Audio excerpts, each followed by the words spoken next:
الحمد لله وكفى والصلاة والسلام على سيد الرسل وخاتم الأنبياء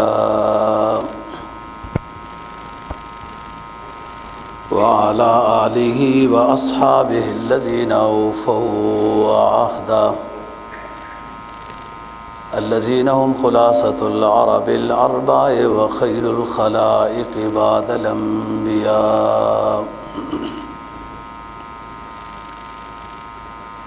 أما بعد فأعوذ بالله من الشيطان الرجيم. بسم الله الرحمن الرحيم. سبحان الذي أسرى بعبده ليلا من المسجد الحرام إلى المسجد الأقصى الذي باركنا حوله لنريه من آياتنا إنه هو السميع البصير. قال النبي صلى الله عليه وسلم الصلاة عماد الدين فمن أقامها أقام الدين ومن تركها فمن هدم الدين. صدق الله العظيم وصدق رسوله النبي الأمي الكريم ونحن على ذلك لمن الشاهدين والشاكرين والحمد لله رب العالمين. 15واں پارہ سورہ بنی اسرائیل کی پہلے آیت کریمہ تلاوت کی ہے اور جناب نبی پاک صلی اللہ علیہ وسلم کا ایک فرمان تلاوت کیا ہے جس کو امام بہقی نے اپنی کتاب شعب الایمان میں روایت کیا ہے. آیت کریمہ کا مفہوم یہ ہے پاک ہے وہ ذات جس نے اپنے بندے کو سیر کرائی مسجد حرام سے مسجد بیت المقدس تک. الذی بارکنا حولہ جس مسجد حرام کے ارد گرد کو اللہ نے خوب بابرکت بنایا ہے. کیوں سیر کرائی؟ لنریہ من آیاتنا. اللہ فرماتے ہیں تاکہ ہم اپنے بندے کو اپنی خاص خاص نشانیاں دکھائیں. انہ هو السمیع البصیر. بلا شبہ اللہ پاک سننے والا اور دیکھنے والا ہے. جناب نبی پاک صلی اللہ علیہ وسلم کے فرمان کا مفہوم یہ ہے آپ نے فرمایا کہ نماز دین کا ستون ہے. الصلاۃ عماد الدین. جس نے نماز کو قائم کیا اس نے اپنی دین کی عمارت کو محفوظ رکھا ہوا ہے. ومن ترکہا فقد ہدم الدین.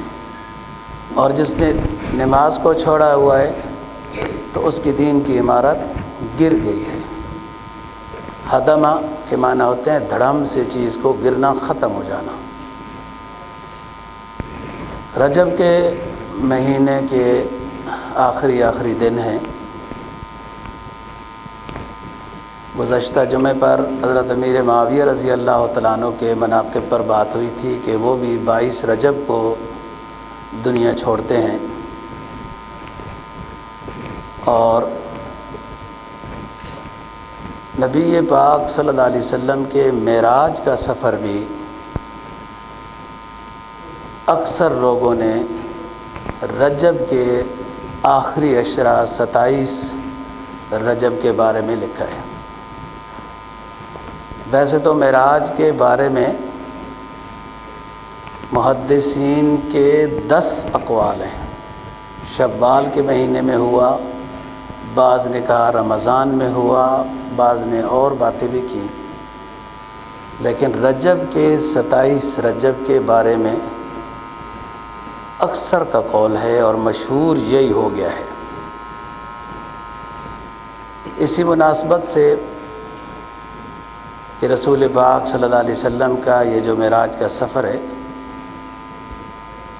چند اہم باتیں عرض کرنی ہیں۔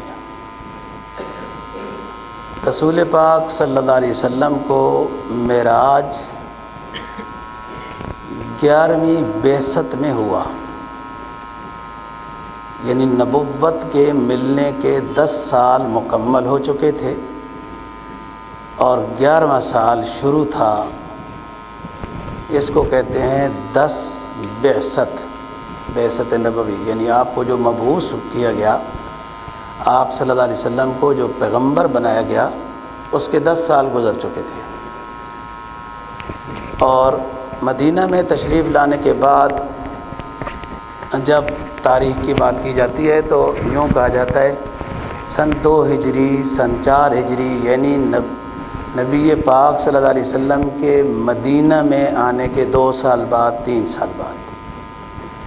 ہجرت سے پہلے کی جو بات کی جاتی ہے اس میں بعثت نبوی کا ذکر ہوتا ہے کہ آپ کو نبوت ملنے کے اتنے سال ہو گئے تھے یہ کام جب ہوا۔ 13 سال آپ صلی اللہ علیہ وسلم نبوت ملنے کے بعد مکہ مکرمہ میں رہے اور بہت آپ کے اوپر آزمائشیں آئیں۔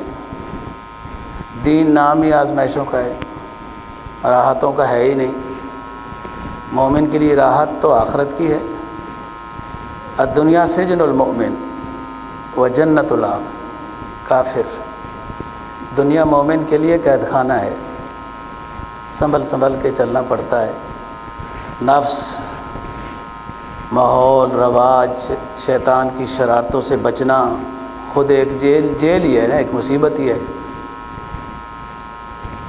اور جو بندہ دیندار ہو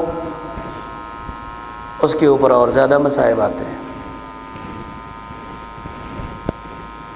تو مکی 13 سالہ دور میں آپ کے اوپر بہت آزمائشیں آئیں، جو آپ سمجھتے ہیں، سن رکھی ہیں، پڑھ رکھی ہیں۔ تمام مسلمانوں کو، خصوصاً بنو ہاشم کو، مشرکین مکہ نے محصور کر دیا تھا، اور یہ ایک ابو طالب کی جگہ تھی، وادی تھی ایک، اس کو شعب ابی طالب کہتے ہیں، اس میں محصور کیا تھا اور کئی سال آپ محصور رہے۔ آپ کے ساتھ اور لوگ بھی تھے۔ سن 10 بعثت میں یہ معصوری کا زمانہ آپ کا ختم ہوتا ہے۔ جو ہمارے موضوع سے مناسب بات ہے نا، وہ یہاں سے عرض کرنی ہے۔ جب آپ صلی اللہ علیہ وسلم کے نبوت ملنے کے 10 سال ہونے والے تھے تو شعب ابی طالب سے نکال دیا گیا، وہ معاہدہ نامہ ختم ہو گیا۔ تو اس میں آپ کے ساتھ حضرت خدیجہ بھی تھی، ابو طالب بھی تھے وغیرہ۔ جب شعب ابی طالب سے یا شیب ابی طالب سے جب آپ کو آزاد کر دیا گیا تو سب سے پہلے حضرت خدیجہ رضی اللہ تعالیٰ عنہ کی وفات ہو گئی، اور کچھ ہی دنوں کے بعد حضرت ابو طالب کی وفات ہو گئی۔ اور اتفاق سے ایک قول یہ ہے کہ 26 رجب کو ابو طالب کی وفات ہوتی ہے، اور رجب میں ہی حضرت خدیجہ کی وفات ہوتی ہے چند دن پہلے۔ حضرت خدیجہ رضی اللہ تعالیٰ عنہ بہت سمجھدار خاتون تھیں۔ جب بھی آپ غم زدہ گھر تشریف لاتے تو یہ سہارے کا سبب بنتی تھی، اور ظاہری اعتبار سے، مدد کرنے کے اعتبار سے پہلے دادا تھے، پھر ابو طالب تھے۔ تو ظاہری مدد کے اعتبار سے جو ابو طالب تھے، شیبی ابی طالب کے آزادی کے بعد وہی وفات پا گئے۔ گھر کے اندر جو ایک دکھ درد کا سہارا بنتی تھی خاتون حضرت خدیجہ رضی اللہ تعالیٰ عنہ، ان کی بھی چند دن میں وفات ہو گئی۔ خود 2-3 سال کا زمانہ شیب ابی طالب میں محصور رہنا یہ بھی مشکل زمانہ تھا۔ اس سے جیسے نکلے آزاد ہوئے تو چچا کی بھی وفات ہو گئی اور بیگم کی بھی وفات ہو گئی۔ آپ نے اس سال کو فرمایا کہ یہ میرے اوپر عام الحزن ہے، میرے اوپر یہ غموں والا سال ہے۔ دونوں سہارے ظاہری طور پر جو تھے وہ ختم ہو گئے۔ آپ کے کچھ رشتہ دار طائف میں آباد تھے، اور طائف مکہ مکرمہ سے کوئی خاص دور نہیں ہے، 40 میل یا اس کے لگ بھگ ہے، جتنا آپ سے مری دور ہے۔ اور یہاں ایسی چل رہے ہوتے ہیں، وہاں ہیٹر چل رہے ہوتے ہیں، قدرت کا نظام ہے، قدرت اپنی پاور دکھاتی ہے نا، کہ اسی کے قبضے میں مثلاً مکہ اور طائف میں کوئی خاص فرق نہیں ہے۔ وہ 40 میل بھی اس لیے بن جاتے ہیں کہ روڈ یوں ٹیڑھا میڑھا ہے۔ آپ نے اپنے غلام زید بن حارثہ کو ساتھ لیا رضی اللہ عنہ کہ طائف جاتے ہیں، کہ وہ پرانی رشتہ داری ہے، قبائل والے رشتہ داری کا خیال رکھیں گے۔ مکہ میں جو 2 ظاہری سہارے تھے وہ دنیا چھوڑ گئے، تو طائف کا سفر آپ کو معلوم ہے کہ آپ بڑے مایوس ہوئے، طائف کے سفر سے زخمی بھی ہوئے۔ ہمارا یہ موضوع نہیں کہ طائف کے واقعے کو بیان کریں۔ طائف کا سفر بھی شعب ابی طالب کے آزادی کے بعد ہوا اور حضرت خدیجہ اور ابو طالب کی وفات کے بعد ہوا، یہ تاریخ معین ہے۔ اختلاف آگے ہے معراج کے سفر کا کہ کس مہینے میں ہوا، 10 قول ہے۔ شعب ابی طالب سے بھی نکل آئے، حضرت خدیجہ کی وفات ہو گئی، ابو طالب کی وفات ہو گئی۔ آپ نے سوچا کہ طائف میں کچھ رشتہ دار ہیں، ان کو جا کے ملتا ہوں، وہ میرا سہارا بنیں گے، دینی مشن میں میرے مددگار بنیں گے۔ ادھر تشریف لے گئے تو یہ 10 بعثت کے بعد گئے تھے۔ طائف کا واقعہ مشہور ہے۔ آپ ادھر سے مایوس واپس آئے۔ زید بن حارثہ ساتھ تھے، حارثہ جو آپ نے مکہ مکرمہ میں مسجد جن دیکھی ہے، آپ نے طائف کے سفر کے واپسی میں وہاں نماز ادا کی تھی، نفل نماز جو بھی آپ کو اس وقت عطا کی گئی تھی نماز، کیونکہ تہجد کی نماز پہلے سے ہی فرض تھی۔ اور بعض نے لکھا ہے کہ وہ مسجد جن میں آپ نے تہجد کی نماز ہی تھوڑی اونچی آواز کے ساتھ ادا کی، جس کو قرآن نے کہا نا وَصَرَفْنَا إِلَيْكَ نَفَرًا مِّنَ الْجِنِّ يَسْتَمِعُونَ الْقُرْآنَ فَلَمَّا حَضَرُوهُ قَالُوا أَنصِتُوا لَعَلَّكُمْ تُرْحَمُونَ۔ ہم نے جنوں کو گھما پھرا کر، مختلف مذاہب کی کتابیں سنا کر آپ کے پیچھے آ پہنچایا۔ جیسے قرآن سنا تو جن دوسرے جنوں کو کہنے لگے چپ ہو جاؤ، یہ اللہ کا کلام معلوم ہوتا ہے۔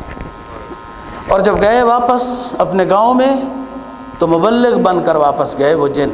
تو یہ بھی طائف کے سفر کے واپسی کا واقعہ ہے۔ وَصَرَفْنَا إِلَيْكَ نَفَرًا مِّنَ الْجِنِّ يَسْتَمِعُونَ الْقُرْآنَ فَلَمَّا حَضَرُوهُ قَالُوا أَنصِتُوا۔ جن دوسرے جنوں کو کہنے لگے ابھی اسلام نہیں لائے، صرف قرآن سنا ہے، اتنی سمجھ آ گئی، دل بیدار تھے، یہاں تو مسلمان ہو کر بھی قرآن ساتھ پڑھا جا رہا ہوتے شور کر رہے ہوتے ہیں۔ اور قرآن نے کیا کہا سورہ حامیم سجدہ میں؟ وقال الذين كفروا لا تسمعوا لهذا القرآن والغوا فيه لعلكم تغلبون۔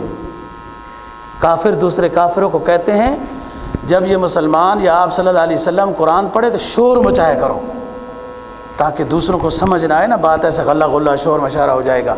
یہ کافروں کا طریقہ ہے۔ اور یہاں جنوں کو دیکھو، جب واپس گئے نہدی الی الرشد آمنا بھی، یہ لوگوں کے لیے ہدایت کا ذریعہ بنے جن۔ یہ بھی طائف کے سفر کے بعد۔ اب یہ ساری تاریخ کو اکٹھا کرنا ہے۔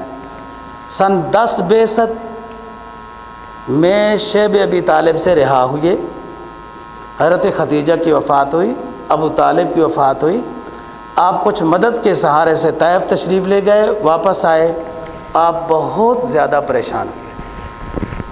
آپ تاریخ میں پڑھیں، ہم نے طائف کے سفر میں وہ دعا نبی پاک صلی اللہ علیہ وسلم کی سنائی تھی، وہ عجیب درد بھری دعا ہے جو طائف سے آپ مایوس ہوئے اور اللہ سے جو بات کی ہے وہ آپ کی ہی شان ہے جو آپ نے بات کی اللہ سے۔ ان تمام غموں کے بعد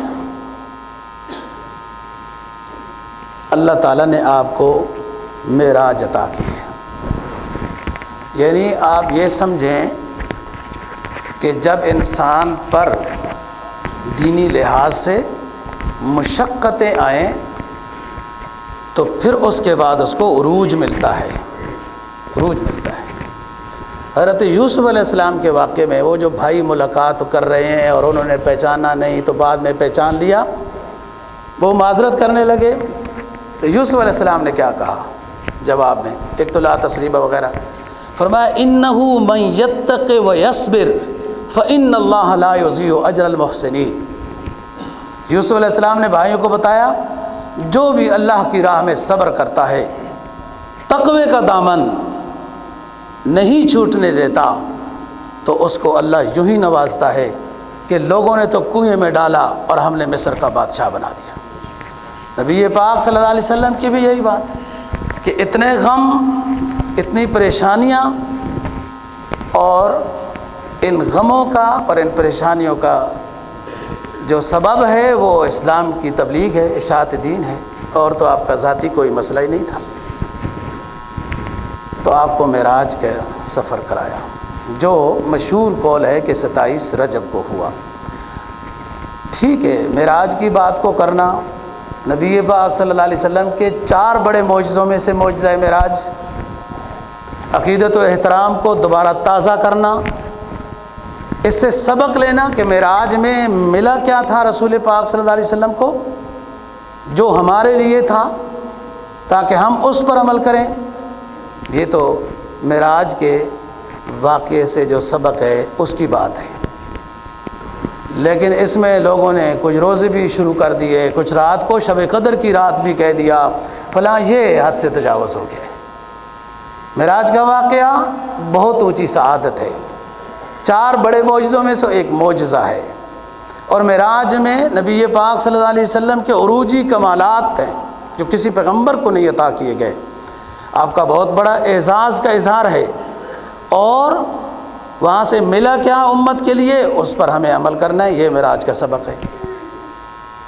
لیکن ادھر سبق کو تو ادھر ہی رکھ دیا، ایک صندوق میں بند کر کے کتاب کی شکل میں سبق رکھ دیا، بیان کی حد تک اس کو رکھ دیا، اس سے سبق نہیں لیا، اور اپنی طرف سے کچھ چیزیں ایجاد کر لی، روزے بھی، رات کا جاگنا بھی، فلاں۔ آپ روزے رکھیں نفلی، پورا سال رکھیں، ہر روز تہجد پڑھیں۔ شیخ سعدی تو کہتے ہیں ہر شب قدر است گر قدر بدانی، ہر رات لیلۃ القدر کی رات بن جائے گی اگر آپ کو سر سجود ہونے کی توفیق عطا ہوئی ہے تو۔ اور اس کے لیے لیلۃ القدر بھی نہیں ہے، جو لیلۃ القدر کی رات میں بھی سر سجود نہیں ہوا، اس کے لیے لیلۃ القدر بھی کچھ نہیں ہے۔ تو اس کو دین کا حصہ سمجھ کے معراج کی رات کے ساتھ اور معراج کے ساتھ اس کو روزوں کو متصل کرنا یہ صحیح نہیں ہے، جو بات جتنی ثابت ہے۔ پہلی بات تو یہ کہ معراج کے سفر کے اقوال ہی 10 ہیں، جس میں سے مشہور 27 رجب ہے۔ آئیے سبق کی طرف۔ سبحان الذی اسریٰ بعبدہ لیلا من المسجد الحرام، یہ لفظ قرآن مجید کا جو لفظ ہے اس میں غور کرنا ہے۔ من المسجد الحرام الی المسجد الاقصی، پاک ہے وہ ذات جس نے اپنے بندے کو سیر کرائی مسجد حرام سے مسجد بیت المقدس تک۔ یہاں پر کتابوں میں 2 طرح کے روایات لکھی ہوئی ہیں کہ آپ ام ہانی کے گھر آرام فرما رہے تھے، اور دوسری بات کتابوں میں لکھی ہے کہ آپ حتیم میں، مسجد حرام میں حتیم میں آرام فرما رہے تھے کہ فرشتے آئے اور آپ کو انہوں نے جگایا اور شق صدر کیا اور زمزم سے آپ کا دل دھویا، دوبارہ سیل براق پر سوار کیا اور سفر شروع ہو گیا۔ بات یہ ہے کہ حدود حرم اور چیز ہوتی ہے، مسجد حرام اور چیز ہے۔ حدود حرم تو مسجد عائشہ تک ہے، آپ جانتے ہیں جو حضرات گئے ہوئے ہیں۔ ہر وہ حدود حرم جو مسجد حرام میں جگہ داخل کی جائے گی تو اس کا نام ہوگا مسجد حرام۔ حدود حرم مسجد حرام نہیں ہے، یاد رکھنا۔ اور جو فضیلت ہے نا حدیث میں کہ 1,00,000 نماز کا ثواب ملے گا، وہ مسجد حرام ہے، حدود حرم نہیں ہے۔ جو علماء وہاں حرم شریف کے بتاتے ہیں کہ آپ حدود حرم میں جہاں بھی نماز پڑھیں، اللہ سے ہم امید رکھتے ہیں کہ آپ کو ثواب دے گا، تو اس سے کیا اعتراض ہے؟ اللہ سے تو ہر وقت یہ اچھی امید رکھنی چاہیے۔ یہ ایسا جواب ہے نا جی سوال کا، اس پر ان پر کوئی اشکال ہی نہیں ہوتا کہ آپ بے شک منا میں نماز پڑھیں، عزیزیہ میں نماز پڑھیں، ہجرہ میں نماز پڑھیں، خدئی میں نماز پڑھیں، یہ سارے حدود حرم ہے، اور اللہ کے فضل سے امید رکھتے ہیں کہ آپ کو 1,00,000 نماز کا ثواب ملے گا۔ یہاں امید کی بات مفتی صاحب کی طرف سے ہے۔ جو حدیث کی بات ہے وہ یہ ہے کہ مسجد حرام میں جس نے نماز ادا کی با جماعت، اس کو 1,00,000 کا ثواب ملے گا۔ مسجد حرام پہلے چھوٹی تھی، پھر بڑی ہوتی گئی، بڑی ہوتی گئی، بڑی ہوتی گئی، اب تو لاکھوں لوگ مسجد حرام کے اندر آ جاتے ہیں۔ جب متولی بادشاہ مملکت مسجد کو سائڈوں میں وسیع کرتا جاتا ہے تو وہ مسجد حرام میں داخل ہوتی جاتی ہے۔ باہر مسجد حدود حرم ہے، اب ہوٹلوں میں آپ رہتے ہیں، اس میں عورتوں پر معذوری کے دن بھی آ سکتے ہیں، چلتی پھرتی ہیں، تو پھر وہ مسجد کے حکم میں تو نہیں ہے نا، حدود حرم ہے۔ مسجد حکم میں وہ جگہ ہیں جس میں مسجد بنائی گئی ہے۔ اب میں آپ کو جو مسئلہ سمجھانا چاہتا ہوں وہ یہ ہے کہ ام ہانی کا گھر اس وقت گھر تھا۔ قرآن کیا کہتا ہے؟ سبحان الذی اسریٰ بعبدہ لیلا من المسجد الحرام، پاک ہے وہ ذات، تمام عیوب سے پاک ہے اللہ رب العزت، جس نے اپنے محبوب بندے کو سیر کرائی مسجد حرام سے مسجد اقصیٰ تک، الذی بارکنا حولہ، جس مسجد بیت المقدس کی گرد و نواح کو ہم نے بابرکت بنایا۔ کیوں؟ اپنے محبوب پیغمبر کو سیر کرائی، لنریہ من آیاتنا، تاکہ ہم کچھ خاص طرح کی اپنی قدرت کی نشانیاں اپنے آخری پیغمبر کو دکھائیں۔ یہاں سارے اشکالات دور ہو جاتے ہیں کہ مسجد حرام سے سیر شروع ہوتی ہے۔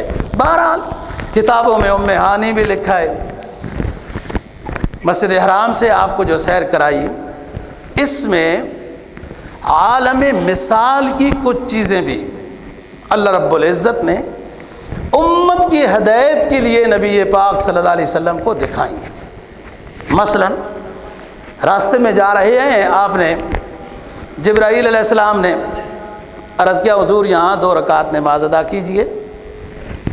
آپ نے پوچھا کیوں، یہ کون سی جگہ ہے؟ کہا یہ وہ وادی ہے، وادی عقیق، یہ مدینہ طیبہ میں ہے وادی عقیق، یہاں آپ ہجرت کر کے تشریف لائیں گے۔ آپ نے نماز پڑھی آپ نے۔ بہرحال ایک بوڑھیا نے آپ کو بلایا تو جبرائیل نے بتایا حضرت اس کی طرف توجہ نہ کیجیے۔ پوچھا کون؟ کہا یہ دنیا ہے جو بوڑھی ہو چکی ہے، اپنی طرف دعوت دیتی ہے۔ پھر ایک بوڑھے شخص نے بلایا، جبرائیل نے بتایا نہیں حضرت آگے چلیے، یہ شیطان ہے بوڑھا جو گمراہ کرتا ہے۔ اسی سفر میں تانبے کے ناخنوں والے لوگ ہیں جو اپنے چہرے کو اپنے جسم کو چیر رہے ہیں، نوچ رہے ہیں، آہو بکا بھی کر رہے ہیں، لیکن آہو بکا سے زیادہ وہ اس میں وہ اپنی راحت سمجھتے ہیں۔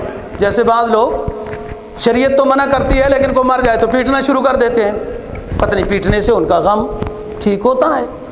وہ باقاعدہ اس زمانے میں بھی نا جی یہ نوحہ کرنے والی عورتیں ملتی تھیں، انہیں اطلاع دی جاتی تھی کہ تمہارا خیال ہوگا ہمارے محلے میں فوتگی ہو گئی، تھوڑا نوحہ کرنا۔ انہوں نے وہ قصیدے پکے پڑے ہوئے ہوتے ہیں، درمیان میں لفظ بدلتے ہیں مرنے والے کا، وہ پھر ان کو پیسے دیے جاتے تھے۔ واللہ عالم اس سے ان کا کوئی غم کم ہوتا ہے یا کیا بات ہے۔ یہ چیر رہے ہیں۔ آپ نے پوچھا یہ کون ہے؟ فرمایا آپ کی امت کے وہ لوگ ہیں جو غیبت کرتے ہیں۔ وَلَا يَغْتَبْ بَعْضًا أَيُحِبُّ أَحَدُكُمْ أَن يَأْكُلَ لَحْمَ أَخِيهِ مَيْتًا فَكَرِهْتُمُوهُ وَاتَّقُوا اللَّهَ۔ گناہ کبیرہ میں سے غیبت ہے، گناہ کبیرہ میں سے کسی کی اصلاح کی خاطر اس کی شکایت پولیس کو لگانا، افسر کو لگانا، بادشاہ کو لگانا، استاد کو لگانا، یہ کوئی حرج کی بات نہیں ہے، وہ اس کی اصلاح مقصد ہے۔ لیکن ہم جو اپنی ٹولیوں میں اپنی مجالس کو گرم کرتے ہیں، کوئی مقصد نہیں ہے سوائے غیبت، وہ ایسا تو میں بڑا اچھا۔ آگے چلیں، کچھ لوگ ہیں نہر میں نہاتے ہیں اور پتھر کھاتے ہیں، مشکل ہو رہی ہے لیکن کھلایا جا رہا ہے۔ پوچھنے پر بتایا گیا کہ یہ سود کھور ہے، کہ پیسہ تو تھا لیکن مزید سود پر لگایا، سود پر لیا، تو اس وجہ سے اس مشقت میں ہے۔ آگے چلیں، کچھ لوگوں کے سر کچلے جا رہے ہیں، پھر ٹھیک ہوتے ہیں، پھر کچلے جا رہے ہیں۔ پوچھنے پر بتایا گیا کہ یہ آپ کی امت کے وہ لوگ ہیں جو نماز میں سستی کرتے ہیں۔ یاد رکھنا بات، مسلمان اور نماز کو بالکل چھوڑ دے یہ مشکل ہے۔ اسلام جاتا ہے من ترک الصلاۃ متعمدا فقد کفر، جس نے جان بوجھ کر فرض نماز کو چھوڑ دیا اس نے کفر کر دیا۔ اور حنابلہ کا، امام احمد بن حنبل رحمہ اللہ کا، حنابلہ کا یہی مسلک ہے۔ امام صاحب کا مسلک تھوڑا سا تخفیف والا ہوا، یہ امام اعظم ابو حنیفہ رحمہ اللہ کا، تو حنفیوں نے پھر اپنی گنجائش مزید اور نکال لی۔ امام صاحب نے کہا نہیں، جس نے جان بوجھ کر نماز چھوڑی اس نے کافروں جیسا عمل کیا، کافر بھی نماز نہیں پڑھتے تو یہ بھی نہیں پڑھتے، عملاً دونوں برابر ہیں، کافر نہیں ہوا۔ اور یہاں بھی یہی سمجھا پھر لوگوں نے کہ کافر تو نہیں ہوتے ہیں، نماز کی پابندی کیا ضروری ہے۔ اور کسی کو مارکیٹ میں یا کہیں کوئی مسئلہ بتا دو نا شریعت کا، تو وہ آگے سے کہتے ہیں مسجد میں جاؤ، مسجد میں، یعنی شریعت کا مطلب ہے مسجد میں ہی ہوتی ہے شریعت، وہیں پر ہی عمل کرنا ہے شریعت پر۔ اسلامی شریعت تو ہر جگہ میں، ہر کونے میں، ہر زاویے میں، مارکیٹ میں، دفتر میں، محلے میں، گھر میں، گلی کوچوں میں، ہر جگہ اسلامی ہدایات موجود ہیں۔ گویا کہ آپ مسجد سے باہر نکلے تو غیبت بھی جائز، چوری بھی جائز، بددیانتی بھی جائز، خیانت بھی جائز، رشوت بھی جائز، دھوکہ بھی جائز، جھوٹ بھی جائز، سب کچھ جائز ہو گیا۔ کیسا مسلمان ہے؟ من ترک الصلاۃ متعمدا فقد کفر۔ یہ توجہ سے بات سنیں، خطرناک بات ہے نماز با جماعت کو چھوڑ دینا۔ یہاں پر جو عذاب ہو رہا ہے ان لوگوں کو عذاب ہو رہا ہے کہ جو نماز پڑھنے میں سستی کرتے ہیں، پڑھتے ہیں با جماعت کا خیال نہیں، پڑھتے ہیں وقت کا خیال نہیں، پڑھتے ہیں رکوع سجود کا نظام ٹھیک نہیں ہے، یہ پڑھنے کے باوجود بھی کوئی فائدہ نہیں ہوا۔ اور سورہ مریم کی آیت فخلف من بعدہم خلف اضاعوا الصلاۃ واتبعوا الشہوات فسوف یلقون غیا، میں بتا چکا ہوں 7 طرح کے گناہ گاروں کو جہنم کی اس وادی میں ڈالا جائے گا جس کا نام غیا ہے، اور دوسری جہنم بھی غیا سے پناہ مانگتی ہے کہ ہماری ڈپٹی کہیں ادھر نہ لگ جائے۔ اس غیا میں جن گناہ گاروں کو ڈالا جائے گا اس میں متکبر ہے، والدین کا نافرمان ہے، فلاں فلاں، اس میں ایک یہ شخص بھی ہے جو نماز میں سستی کرتا ہے۔ تو یہ نماز کے سستی والوں کو برابر ہے۔ آگے چلیے جی، آگے کچھ لوگ ہیں لباس ایسے عام سا پہنا ہوا ہے گندا سا، اور زقوم کھا رہے ہیں۔ زقوم جہنم کا کوئی درخت ہے۔ ادھر لوگوں نے مختلف اس کے ترجمے کیے، بعض حضرات نے سٹابری سے کر دیا۔ کیا تحقیق ہے جناب! زقوم ایک جہنم کا درخت ہے، واللہ عالم کیا چیز ہے، کوئی کانٹے دار ہے، فلاں ہے فلاں ہے۔ ہمارے گاؤں میں ایک درخت ہوتا ہے، اس کو تھور کہتے ہیں، واللہ عالم آپ لوگ کیا کہتے ہیں۔ اس کے ساتھ سرخ رنگ کے ڈوڈے بھی پڑتے ہیں۔ یہ سارے افغانی وہ سرخ رنگ کے ڈوڈے بیچتے ہیں کہ یہ شوگر کے لیے اور بلڈ پریشر کے لیے بہت مفید ہوتے ہیں۔ بعض رات نے زقوم اس کو کہہ دیا۔ ایسی بات نہیں ہے، دنیا میں جو چیزیں حرام ہیں اللہ نے وہ بیان کر دی ہیں، ان کے علاوہ جو چیزیں بھی ہیں سب حلال ہیں۔ ایسی اپنی تحقیق نہیں بیان کرنی چاہیے۔ زقوم کوئی جہنم کا پودا ہے، اس میں جو کچھ بھی ہے، بدبو ہے، کانٹے ہیں، جو کچھ بھی ہے۔ کچھ لوگ گندا سا لباس پہنا ہوا ہوگا صرف گھٹنوں تک، زقوم کھائے جا رہے ہوں گے۔ پوچھنے پر بتایا گیا کہ یہ وہ لوگ ہیں جو زکوٰۃ پابندی کے ساتھ ادا نہیں کرتے ہیں۔ بہرحال اسی طریقے سے ایک گٹھڑیوں کا بوجھ اٹھا رہا ہے اور اٹھا نہیں سکتا۔ وہ شیخ جنید رحمہ اللہ تعالیٰ کا ایک واقعہ یاد کرو، جنید بغدادی کا۔ چور ہو گیا نا ان کے گھر، تو وہ کاروبار کرتے تھے کپڑے کا۔ اتنا اٹھایا اس نے، گٹھڑیاں باندھی، چور ہے نا، اتنا اٹھایا کہ وہ پھر گٹھڑی اٹھا ہی نہیں سکتا تھا۔ پھر وہ کوئی بندہ آیا، وہ گٹھڑی اس چور کو اٹھوا دی اور وہاں منزل تک پہنچا بھی دی۔ تو دوسرے دن وہ پھر آ گیا کہ یہاں تو بڑا اچھا ہے، چوری بھی کرتے ہیں، ساتھ اٹھوا کے بھی لے جاتے ہیں کوئی۔ تو دوسرے دن تہجد کے ٹائم وہ حاضری کا وقت تھا، سارے مریدین حاضری تھے، ذکر و اذکار تسبیحات میں مصروف تھے، اور وہ بندہ بھی آ گیا۔ سارے لوگ بیٹھے ہیں ادب و اطر کے ساتھ، خاموشی کے ساتھ، ذکر و اذکار تسبیحات میں، کہ ایک شخص نمودار ہوتا ہے، بہت نورانی چہرہ، جبے میں، پگڑی میں، اور آ کے مجلس میں خاص جگہ پہ بیٹھ جاتے ہیں۔ سارے لوگوں کی اللہ اکبر کی صدا بلند ہوتی ہے۔ اس چور نے پوچھا یہ کون سے حضرت صاحب ہیں؟ یہ تو کل مجھے گٹھڑی اٹھوا کے لے کے جا رہے تھے۔ کہا یہ جنید بغدادی ہے۔ بہرحال بنو عباس کے وہ ہتھ کڑیاں، وہ طرح طرح کے سزائیں، ابن سباتہ اس چور کا نام تھا، اس کو ہدایت پر نہ لا سکی۔ شیخ کی نظر پڑی تو وہ ہدایت پہ ایسا آیا کہ بعد میں وہ شیخ کا خلیفہ بن گیا۔ تو کچھ لوگ گٹھڑیاں بھر بھر کے سامان کی اٹھا رہے ہیں، اٹھا نہیں سکتے ہیں، اٹھا نہیں سکتے ہیں، گر جاتے ہیں۔ پوچھنے پہ بتایا گیا کہ یہ وہ لوگ ہیں، آپ کی امت کے وہ امانت دار جو امانت تو نہیں اٹھا سکتے تھے، لیکن بس لالچ بہت تھی کہ ہمیں بھی لیڈر بنایا جائے، ہمیں بھی بڑا بنایا جائے، ہمیں بھی بڑا بنایا جائے۔ یہ سب امانت ہے نا دوستو۔ یہ دفتری کا عہدہ، بھلے پولیس کا عہدہ، بھلے جج ہونے کا عہدہ، بھلے بادشاہ، وزیر اعظم، صدر ہونے کا عہدہ، یہ سب امانت ہے، اس سے پوچھو گی۔ اور کچھ نہیں ہے تو ہمارا وجود امانت ہے، ہمارا نہیں ہے۔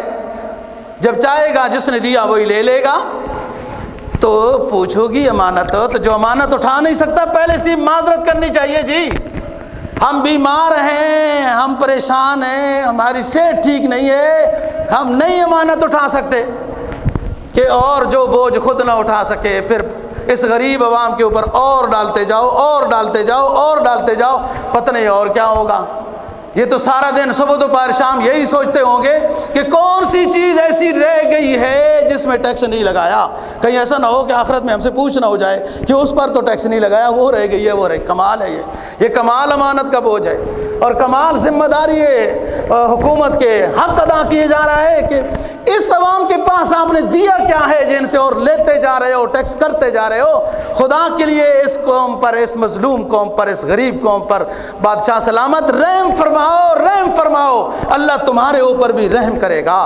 حدیث پاک ہے ارحموا من فی الارض یرحمکم اللہ فی السماء، اے لوگو زمین پر رہنے چلنے پھرنے والوں پر رحم کرو، آسمانوں والا پھر تمہارے اوپر رحم کرے گا۔ کیسی امانت کا بوجھ لیا تم نے اور کیسا ہو۔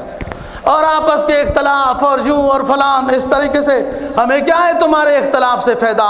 اگر ملک میں سستائی ہو جاتی تو تمہارے اختلاف سے ہمیں بھی فائدہ تھا، اس اختلاف سے ہمیں کیا فائدہ ہوا؟ ملک تو اور مہنگائی کے اسکنجے میں، بے امنی کے اسکنجے میں، بے روزگاری کے اسکنجے میں پھنستا چلا گیا جو جو دوا کی مرض بڑھتا گیا۔ تو یہ زکوٰۃ امانت کا بوجھ اٹھا نہیں سکتے تھے جو گرتے جا رہے ہیں۔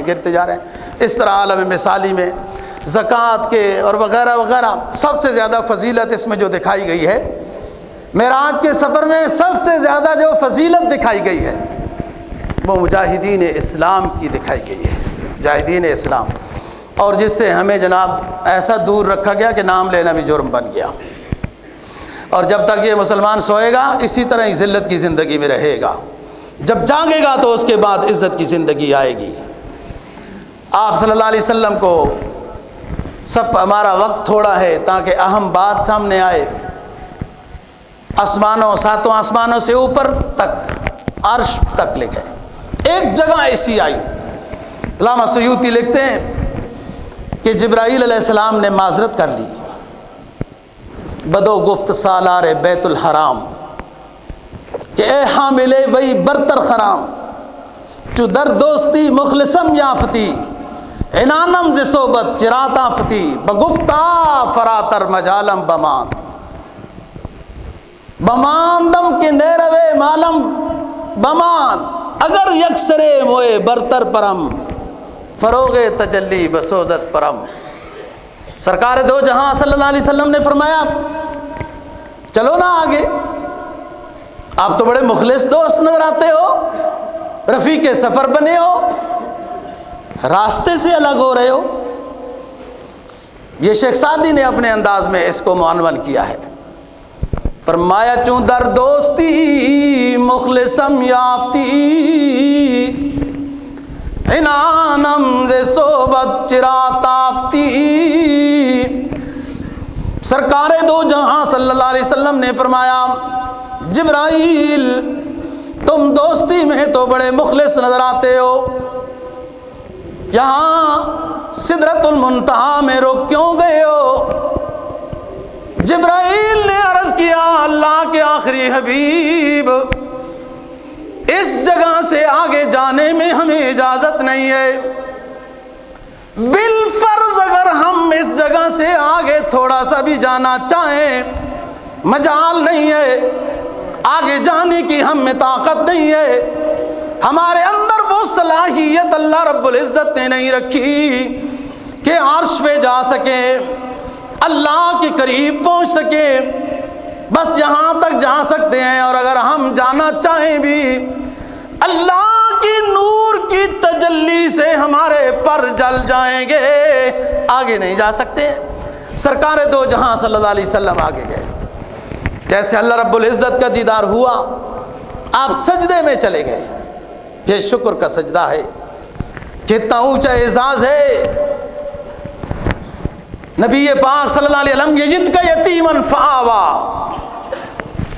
آپ یتیم نہیں تھے، ہم نے آپ کو پناہ دی، پناہ کی ایک مکمل اور پوری صورت یہ تھی کہ آپ کو عرش پہ بلا کے اپنے پاس بٹھایا، یہ پناہ دی، پناہ رہائش بھی دی، صحابہ بھی دیے، ہجرت کے بعد آپ کو حکومت بھی دی، وہ سب داخل۔ علماء سیر لکھتے ہیں کہ عرش کے اوپر صرف اس ایک پیغمبر خاتم النبیین صلی اللہ علیہ وسلم کو بلائے گئے، اور کسی کو بھی نہیں، اور یہ بیداری کی حالت میں آپ کو سیر کرائی گئی ہے، کسی پیغمبر کو نہیں۔ 4 معجزے ہیں نا، خاتم النبیین ہونے کا، آپ کا آخری نبی ہونے کا، معراج کا، حضرات صحابہ رضی اللہ عنہ کا، اور قرآن پاک کا، یہ 4 بڑے معجزے نبی پاک صلی اللہ علیہ وسلم کو عطا کیے گئے۔ سورہ نجم میں مفسرین نے کچھ باتیں لکھی ہیں، وہ میں عرض کرنا چاہتا ہوں کہ آپ کا دیدار نہیں ہوا، آپ کا دیدار جبرائیل علیہ السلام سے ہوا، اللہ کا دیدار نہیں ہوا۔ ایک جماعت یہ کہتی ہے، ایک جماعت یہ کہتی ہے کہ جبرائیل کا دیدار تو دنیا میں ہی ہو رہا تھا، عرش پر بلانے کا کیا مطلب ہے؟ اللہ رب العزت کا دیدار ہوا، اور یہی عروجی کمال ہے۔ اور اس پر وہ سورہ نجم کی جو آیات ہیں ان کا ترجمہ وہ یوں کرتے ہیں کہ اللہ پاک نے اپنے بندے کو جو 3 حکم عطا کیے، 3 بشارتیں دی کہیں، 3 اعزاز کہیں دیے، وہ براہ راست دیے ہیں، درمیان میں جبرائیل کا کوئی واسطہ نہیں ہے۔ اور یہ وہ دیدار، فَأَوْحَىٰ إِلَىٰ عَبْدِهِ مَا أَوْحَىٰ، اللہ نے وحی کی اپنے بندے پر وحی کرنا، اور یہاں پر دیدار مراد ہے، مَا زَاغَ الْبَصَرُ وَمَا طَغَىٰ، اس آنکھ نے پھر دیکھنے میں کوئی کمی نہیں چھوڑی۔ یہ قرآن کی آیت ہے، اور مفسرین کی ایک جماعت اس طرف گئی ہے، اور بندے کا قلب بھی رجحان بھی یہی جاتا ہے کہ عرش پر بلانے کا مطلب یہی ہے کہ دیدار ہوا ہے۔ اور پھر اصحاب سیر لکھتے ہیں کہ عرش پر کائنات کا انتہائی نظام، بس عرش تک تمام کائنات کا انتہائی نظام۔ نبی کو عرش تک بلانے کا مطلب یہاں خاتم النبیین کا مسئلہ بھی اخذ ہوتا ہے کہ آخری نبی انتہا تک پہنچ گئے، اس کے بعد کوئی آگے چیز ہی نہیں، کہاں تک کوئی دوسرا نبی پہنچے گا۔ لہذا باقی جتنے دعوے دار وہ کذاب، جھوٹے، مرتد، چھپتے چھپتے پھرتے ہیں۔ نبی کے غلام تو جہاں جاتے ہیں سینہ تان کر جاتے ہیں۔ ہم آخری حبیب کے جاننے والے قیدیانیوں کی جھوٹا ہونے کی اتنی ہی بات کافی ہے، افسر ہو کر بھی چھپ کر، ورکر ہو کر بھی چھپ کر، اور کسی محلے میں رہ کر بھی اپنے آپ کو چھپا کر رہتے ہیں۔ جب اپنے باپ دادا برطانیہ میں پہنچ جاتے ہیں تو تب اس کے بعد اپنا نبوت کا، وہ اپنے نبی کا جھوٹے قیدیانی کا اظہار کرتے ہیں۔ یہ ان کے جھوٹا ہونے کی خود دلیل ہے، چھپا چھپا کر رکھتے ہیں، چھپا چھپا کے، اور کہتے ہیں دنیا میں کسی سے نہیں ڈر رہے، صرف پاکستان سے ڈر لگتا ہے۔ ہمارا سانس ہی انہوں نے بڑا مشکل سے آنا جانا کر رکھا ہے۔ یہ جھوٹا ہونے کی دلیل ہے۔ پیغمبر کے ورکر تو جہاں گئے، بھلے حضرات صحابہ ہوں، بعد کے امتی ہوں، ڈر ان کے قریب نہیں گزرا، اور تبلیغ کرتے ہوئے چلے گئے۔ 3 چیزیں نبی پاک صلی اللہ علیہ وسلم کو عطا ہوں۔ 5 نمازیں جو 50 ہوئیں اور 5 آخر میں رہ گئیں، یہ بغیر واسطے کے اللہ کی طرف سے حکم نبی پاک صلی اللہ علیہ وسلم کو دیا گیا کہ آپ کی امت پر 5 نمازیں فرض ہو گئیں۔ تخفیف کے بعد جو 5 پڑھے گا ثواب 50 کا ہی ملے گا، کیونکہ فیصلہ سنت اللہ التی لا تبدیل لکلمات اللہ۔ دوسری چیز توجہ سے، خواتیم سورہ بقرہ، آمن الرسول بما انزل الیہ من ربہ سے سورہ بقرہ کی آخری 2 آیتیں، یہ اللہ پاک نے عطا کی معراج پر۔ اس کی حدیث، یہ خزانہ عرش کے اوپر لکھی ہوئی ہے، یہ سب سے پہلے اللہ پاک نے اپنے ہاتھ سے لکھی ہے، کما ہوا شانہ، کما ہوا شانہ۔ لیکن ہمارے لیے اس میں سبق فرمایا، جو خواتین سورہ بقرہ رات کو پڑھ کر سوتا ہے اس کو تہجد کی نماز کا، قیام اللیل کا ثواب ملتا ہے، کوئی مشکل نہیں ہے۔ حضرت عمر رضی اللہ تعالیٰ عنہ جیسے اپنے بچوں کو، اور جو بچے ملتے نا، ہاں بچے سناؤ آیت الکرسی، ہاں جی آپ سناؤ سورہ بقرہ، آمن الرسول بما انزل الیہ من ربہ والمؤمنون۔ پھر بعد میں لوگوں کو پتہ تھا کہ حضرت عمر سے جب ملاقات ہوگی تو آیت الکرسی سنیں گے، نماز سنیں گے، اور یا پھر خواتین میں آخر سورہ بقرہ سنیں گے۔ سب بچوں کو، اپنے کو بھی دوسروں کو بھی یہ پڑھاتے تھے کہ رات کو دیکھو نا، آسان ہے تہجد، کہ رات کو سوتے وقت یہ 2 آیتیں پڑھ کر سو جائیں، رات کو قیام اللیل کا ثواب ملے گا۔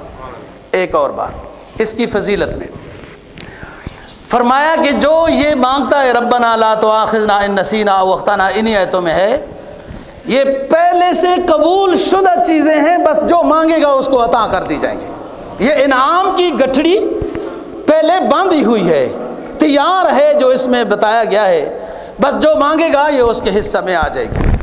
پہلی بات نماز کی فرضیت، دوسری بات خواتین میں سورہ بقرہ، اور تیسری چیز فرمایا کہ آپ کی امت میں سے جو شخص، آپ کی امت میں سے جو شخص شرک نہیں کرے گا، اللہ پاک فرماتے ہیں کہ میں اس کو معاف کر دوں گا۔ یہ معراج کا سبق ہے دوستو، یہ معراج کا سبق ہے، آپ کی فضیلت ہے، اونچا آپ صلی اللہ علیہ وسلم کا مقام ہے۔